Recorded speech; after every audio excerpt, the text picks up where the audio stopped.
दासी का पुत्र नारद। अच्छा, ये दासी का पुत्र नारद कैसे बन गए इतने बड़े ज्ञानी? सुन लीजिए,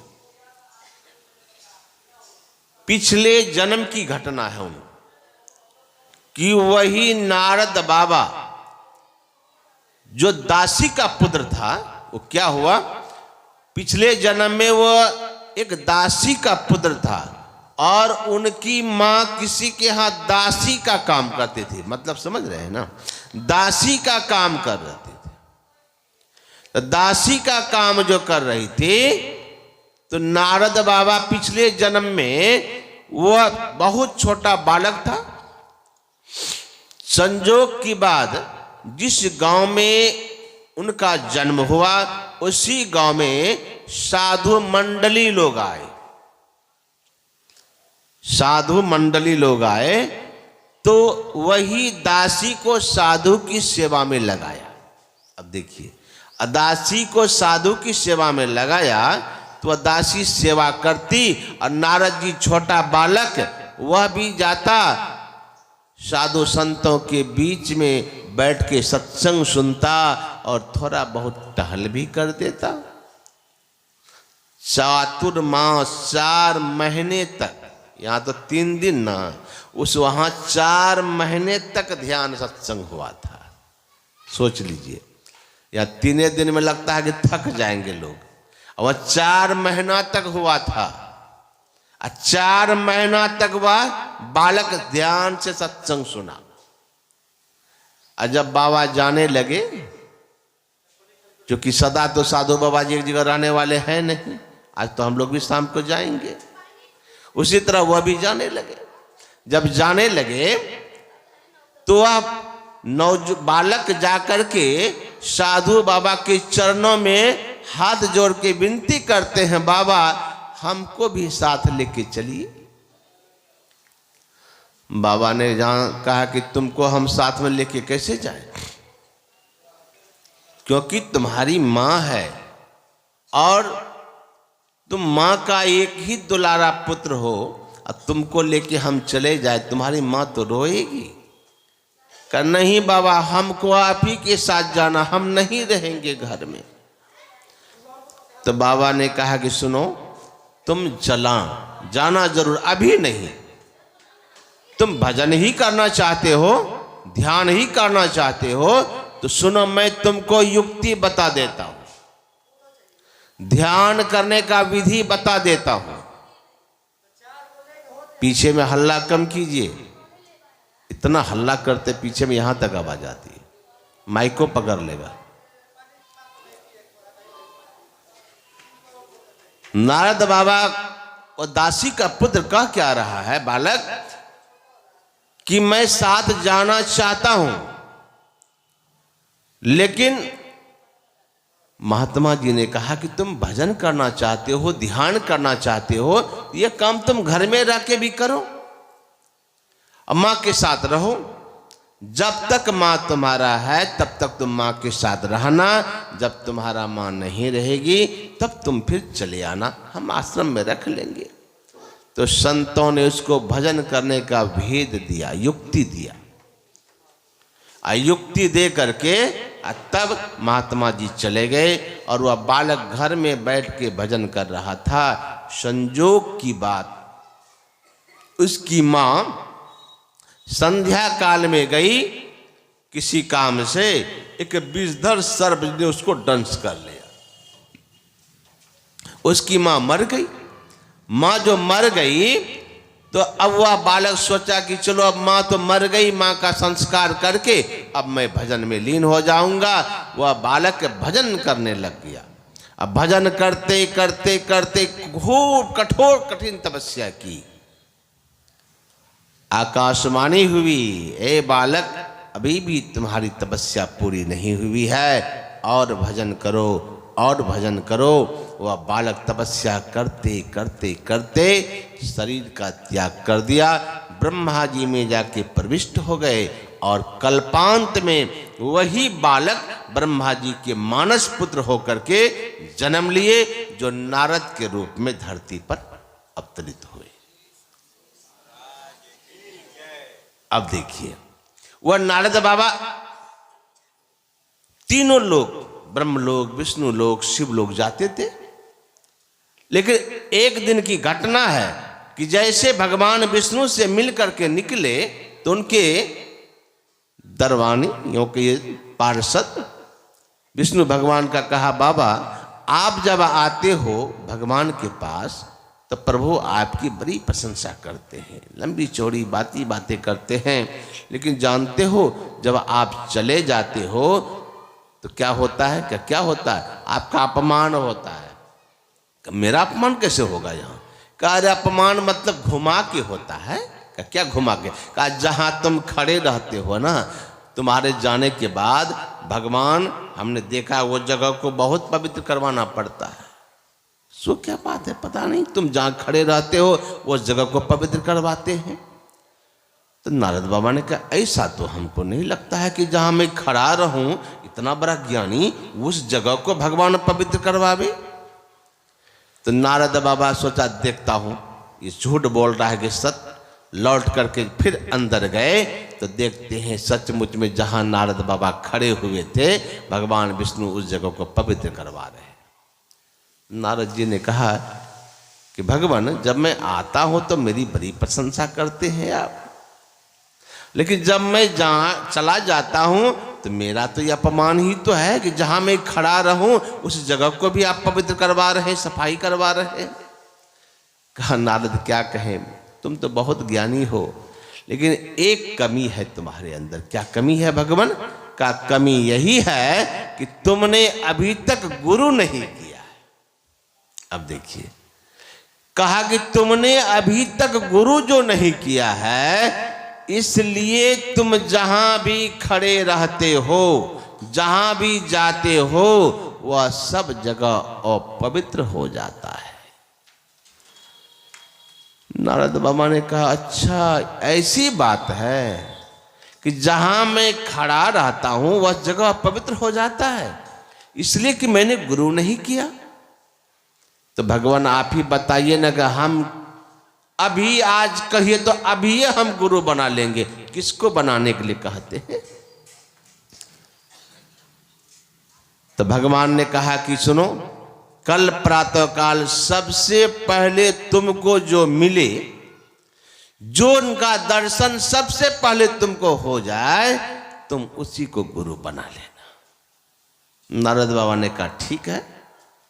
तो सुबह सुबह नारद बाबा नदी किनारे टहलने लगे, कोई मिलेगा साधु जोगी फकीर तो मैं गुरु बना लूंगा।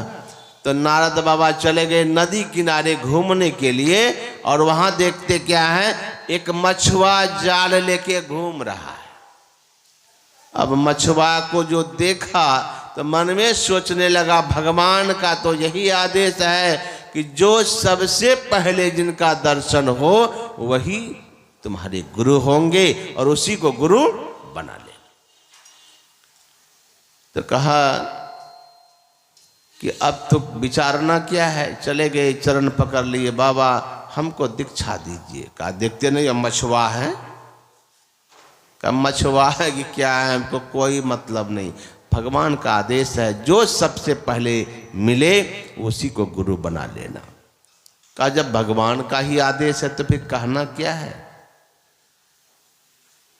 गुरु बना लिए, दीक्षा लेके गए भगवान विष्णु के पास। पुनः चेहरा खिलावा तो था। भगवान ने कहा, लगता है नारद तुमने गुरु बना के आया है। कहाँ, बनाए तो हैं जरूर, लेकिन क्या कहें भगवान, गुरु बनाने में थोड़ा सा भूल हो गई, गलती हो गई। क्या गलती हो गई? कहा, हमको मछुआ को गुरु बनाना पड़ गया। आपका आदेश था कि जो पहले मिले उसी को गुरु बनाना। पहले तो मछुआ को जाल लेके घूम रहा था नदी किनारे, वही मिल गए, उन्हीं को गुरु बनाया। तब भगवान ने कहा, गुरु भी बनाते हो और गुरु के प्रति अश्रद्धा भी रखते हो, हीन भावना भी रखते हो।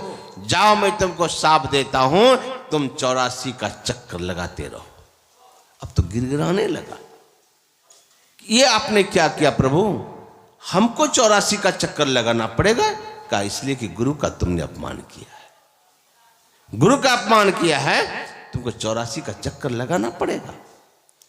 कहा कि तब उपाय का उपाय, 84 से छूटने का उपाय हमसे पूछ रहे हो? ना ना ना, हम 84 बनाना जानते हैं, उसे निकालने का क्रिया हमको नहीं पता है। ये 84 से निकालने का अगर किसी को अगर ज्ञान है तो वह है सदगुरु के पास। अगर 84 से निकलना चाहते हो चले जाओ फिर उसी गुरु के समीप, वही तुमको 84 से निकाल सकता है। फिर दौड़ के गए। दूसरे दिन प्रातः काल देखते फिर वही गुरुजी झाल लेके घूम रहे हैं, चरण पर गिर गए। गुरुदेव क्षमा किया जाए, क्या हुआ? मैंने आपके प्रति हीन भावना रखा, इसलिए भगवान ने मुझे 84 का श्राप दे दिया है। अब बताइए कि 84 से हम कैसे निकलेंगे? तो गुरुजी ने कहा कोई बात नहीं, तुम मेरे शिष्य हो, जैसा मैं कहता हूं वैसा करो। क्या कहना? तुम लौट के फिर जाओ। कहां? वही भगवान के पास। तो कहा भगवान से जाकर के कहना कि हमें तो 84 का चक्कर तो लगाना ही पड़ेगा, लेकिन हे भगवान हमको थोड़ा 84 का नक्शा बना के थोड़ा समझा दीजिए, जीव कैसे कैसे 84 में चक्कर लगाता है। का जब भगवान 84 का नक्शा बना के तुमको दिखा देगा तो तुम उसी नक्शे पर लेट करके घोलट करके इधर से उधर पार कर जाना। जाओ, तुम्हारा 84 पार हो जाएगा। अब गुरुजी का आज्ञा लेकर के आए और भगवान से कहा, भगवान गुरुजी ने भी कहा कि 84 पार करना ही पड़ेगा, सांप लगा है, तो थोड़ा बताइए ना कि 84 का चक्र कैसे होता है, कैसा 84 का नक्शा होता है, जीव कैसे कैसे 84 में चक्कर लगाता है, यह नक्शा बना के हमको समझा दीजिए। कहा किसने कहा? गुरु ने कहा है कि जाके भगवान से समझ के आओ, तब हम तुमको 84 पार करने का विधि बताएंगे। कहा ठीक है, जब गुरुजी आदेश दिए हैं तो मैं बता देता हूँ। 84 का नक्शा बनाया और समझाने लगा, ऐसे ऐसे ऐसे जीव 84 का चक्कर लगाता है। जब समझाया हुआ हो गया तो नारद बाबा क्या करते, उसी 84 के नक्शे पर सो गए। अब ऐसे ऐसे ऐसे उलट पुलट कर रहे। तो भगवान ने कहा कि अरे तुमको क्या हो गया? कहा कुछ नहीं हुआ प्रभु, ऐसा उलट पुलट क्यों कर रहे 84 के ऊपर में? कहा भगवान उलट पुलट नहीं कर रहा हूं 84 पर, तो 84 पार कर रहा हूं। 84 पार कर रहे हो मतलब? कहा भगवान वो अभी 84 तो आप ही ने बनाए हैं, ये भी 84 आप ही बनाए हैं, दोनों तो आप ही का है, कहां जाए खोजने के लिए? इसी 84 को पार कर लेता हूं लेट करके, मेरा 84 कट जाएगा। कहा ये बात किसने बताया? कहा गुरुजी ने ही। कहा गुरु की युक्ति यही होती है, गुरु दाता दयाल, वह काटे जमजाल, पल में कर दे निहाल, भजो साधु। यही है गुरु की युक्ति। लेकिन गुरु की आज्ञा मानना चाहिए। गुरु महाराज ने क्या कहा कि अगर हम परमात्मा को पाना चाहते हैं, अगर उस ईश्वर का दर्शन करना चाहते हैं, तो बाहर नहीं अंदर में चलना होगा। कहाँ जाना है? अंदर में। तो अंदर में कैसे चलेंगे? तो गुरु महाराज ने कहा खोजो पंथी पंथ तेरे घट भीतरे, तू अरो तेरो पीब भी घट ही अंतरे। अब कहते हैं तुम्हारा तुम और तुम्हारा परमात्मा इसी घट के अंदर में है, तो मिलेगा कैसे? तो गुरुमुख घट ही माही। कहते गुरुमुख जो कोई हो जाता है उनको अंदर में परमात्मा का दर्शन हो जाता है, वह पीव मिल जाता है। तो कहेंगे कि बाबा हम लोग तो गुरुमुख हो गए हैं, लेकिन अभी तक तो आंख बंद करते हैं तो कुछ तो मिलता ही नहीं है, अंधकारे में भटक रहे हैं, कहाँ कुछ मिलता है, कहाँ कुछ दिखाई पड़ता है। अब कहते कि गुरुमुख होने के बाद तो अंदर में परमात्मा मिलेगा, मिला कहाँ?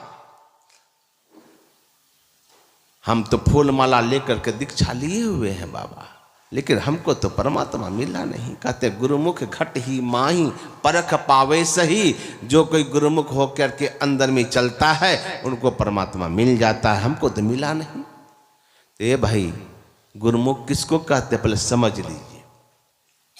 अरे माला प्रसाद लेकर के हम लोग दीक्षा ले लेते हैं, ये तो गुरुमुख है, इसको भी गुरुमुख ही कहते हैं, लेकिन ये दिखावे वाला गुरुमुख है, सिर्फ इतना ही से काम चलने वाला नहीं है।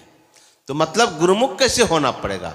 का ये तो आप दीक्षा लेके गुरुमुख हो गए, लेकिन असली गुरुमुख किसको कहते हैं? अरे गुरुमुख कहते हैं गुरुमुख, मतलब हम आपका मुख किधर होना चाहिए? गुरु की तरफ। क्या नहीं बाबा, अब यो हम गुरुवे की तरफ मुंह करके बैठे हैं, हम उधर किधरो नहीं है, तभी हमको मिल जाना चाहिए? नहीं, अभी भी आप गुरुमुख नहीं है। कैसे नहीं है? गुरु महाराज के सामने मेरा मुंह है, उधरे मुंह करके बैठे हैं बाबा, तो अभी भी भगवान मिलना चाहिए, फिर भी नहीं मिल रहा है। अरे ये भी गुरुमुख नहीं है आप। गुरुमुख किसको कहते हैं? कि गुरु के तरफ मुंह, यहां आप बैठे तो जरूर है, लेकिन गुरुमुख असली क्या है? कि जिनका मुंह हमेशा गुरु की तरफ हो। यहां तो सत्संग में भी बैठे हैं, अब मन कहाँ है? घर में। पता नहीं बेटा क्या करते होंगे, बेटी क्या करते होंगे, घर में ये काम वह काम। हम तो देखते हैं बैठ बैठ के सत्संगों में लोग मोबाइल से बात कर लेते हैं। हाँ ठीक है, 5 क्विंटल अनाज दे देना। हम आते हैं सत्संग में है, हाँ बोलो क्या बात है, हम सत्संग में है। ये गुरुमुख हुआ? ये गुरुमुख नहीं हुआ। गुरुमुख मतलब हमेशा जो जिसका मुंह संसार में है, काम भी कर रहे हैं, तन काम में या मन राम में। ऐसा होता है या नहीं? यहां तन है राम के पास, मन है काम के पास। तन कहां है? राम के पास। यहां गुरु के दरबार में बैठे हैं, सत्संग सुनने आए हैं, अब मन भटक रहा है। इतना आसान नहीं है कि मन मुख हो जाए। मनमुख तो है, गुरुमुख हो जाए, इतना आसान नहीं है। मतलब मन हमेशा हम आपका वृत्ति जो है, मन क्या है? मनोवृत्ति। मनोवृत्ति हमेशा संसार की ओर है, तो हम गुरुमुख होके भी गुरुमुख नहीं है। जब तक हम आपकी वृत्ति गुरु की तरफ नहीं हो। इसलिए संत मत कहता है घर में रहो, परिवार में रहो, लेकिन हमेशा प्रभु का सुमरन करो। गुरु महाराज ने कहा है कि सर्वक्षण गुरु मन जौ में ही रहे हो। हर क्षण में गुरु का स्मरण करना चाहिए, हर क्षण में गुरु का नाम लेना चाहिए। और असली गुरुमुख यों कहिए कि जो गुरु का, यों कहिए गुरु का आदेश का जो पालन करता हो, जो गुरु का उपदेश को अपने सिर में धारण किया हो, असल में वही गुरुमुख है।